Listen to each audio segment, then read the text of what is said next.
right.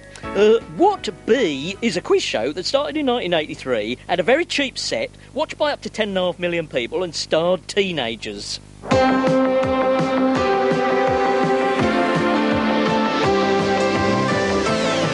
was a teenage quiz game, and there would be two teenagers.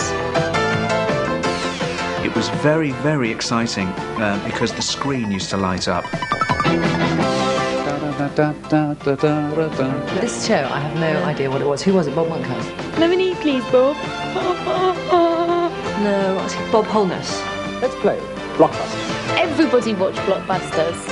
Everybody. And here is the host of Blockbusters, Bob Holness. Hello and welcome to Blockbusters, a brand new general knowledge quiz game in which we give away some magnificent prizes, not only to the contestants, but also to the schools they represent. Blockbusters did affect my life. It was suddenly a quiz show for children and young people that we actually wanted to watch.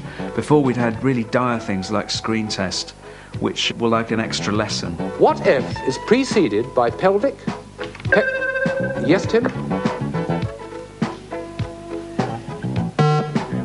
I've always had a sort of intellectual chip on my shoulder, and it was probably the one programme where I could actually answer the questions because it was kind of geared towards 14-year-olds, and I was 20 at the time. What F was the West German who beat Seb Coe in the 800-metre... Yes, Tim? Time's run out. Do you know, Bob Holness was a great choice. He was actually the radio James Bond, and he brought a little bit of that flair to that game. Really, the stars of the show were the pupils. First, we meet Alistair. Alistair, which part of the country do you come from? I come from Newbury in Berkshire. And the school? St Bartholomew's School. Do you do anything outside school? You're one of those people that concentrate solely on schoolwork. Well, I fly with the Combined Cadet Force as often as I can. Do you? What do you fly? The de Havilland Chipmunk. Enjoy it, obviously. Oh, it's great.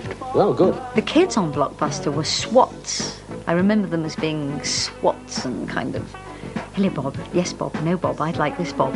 And very nicely spoken. James, welcome. Are you filled with trepidation? Yes. Yes, I thought you might. It's a daunting yes. prospect. We asked the girls their interests. Do you have interests outside school? Yes, I'm quite interested in the church activities, photography, acting. Sort of thing. Quite a lot, right across the board. Yes. I mean, they really were dull people, weren't they, that went on Blockbusters? You know, you knew that they'd never been near Tipp-Ex dinner and their sleeve, you know? You knew they were not the kids that would sit there at the back of the class going, sniffing Tipp-Ex dinner, which was such a common thing to do during that time at school. You would always hope there would be one you could fancy, and there never was. On the left is Paul Macy, sitting behind his gorilla and green hedgehog. Like the shirt. The gorilla's name being what? It's Gus, donated by Lisa and Lee. What about the green hedgehog?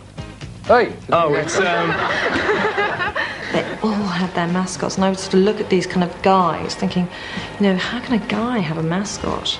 You've got a small teddy bear in your pocket to keep you company. Given to you by a fan, I believe. Yeah, it's given to me by Liz, who lives in Birmingham. Oh, I see. Well, good for him. Right. Kids would have lots of fluffy stuff on the front of there, and that was always the big chat. What does that symbolise? What does that mean?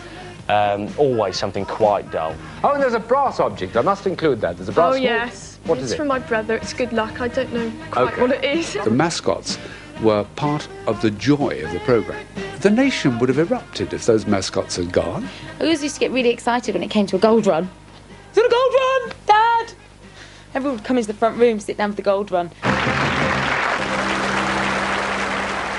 Let's refer to the lads to see which one of them is going down there on the hot spot to go in for the second gold run. Well, there's a matter. It's going to be yours, Stephen. It's your moment of truth, isn't it? Gold to gold in 60 seconds or less, right across the board. Tell us where you want to start on the left-hand side. AF. ITN newscaster who married Mark Anna Fox. Ford. Yes. And DM. I remember having a very boring pair of National Health glasses at the time, and my haircut was desperately unfashionable as well, classically described as a bald head. ER. What the girl gets when she accepts a proposal of marriage. Engagement ring. Yes. FL. It was a tremendously exciting experience. I remember being absolutely bowled over every time I won a prize. GB. Argentine cruiser sunk in the Falklands. General Belgrano. Yes, that's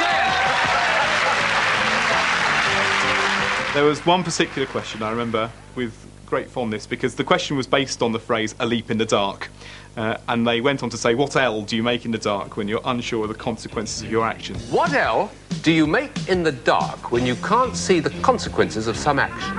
And I remember for the next sort of 2 or 3 seconds not actually hearing what Bob Holness said. Yes, Stephen? I was going to say love, but I don't think that's No, true. no.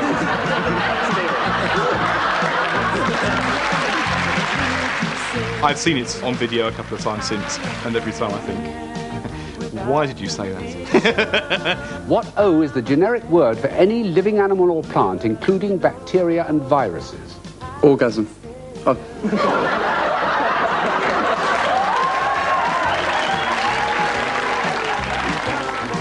What K is a Chinese ceremony of abasement? Yes, Pauline? Commissatra?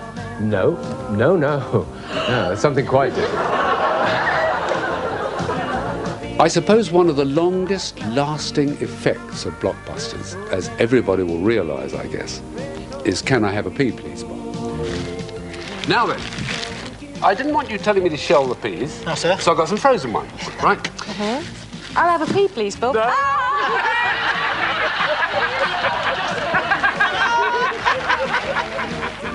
What is I? Well, can I have a pea, please, Bob? Never stopped finding that funny. Pea, please, Bob.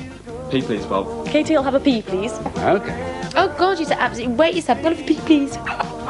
Little old ladies at fetes come up to me, sidle up to me, and say, "Can I have a pea, please, Bob?" And their friends are waiting to see my reaction, you see. And they run back giggling because they've actually said, "Can I have a pea, please, Bob?" We never actually asked for a pea, which I suppose was one of my regrets, really. But on the other hand, it was a very hackneyed gag. And at the end of the day, the freshest gags are the best ones. Goodbye, see you next time round. Cheers.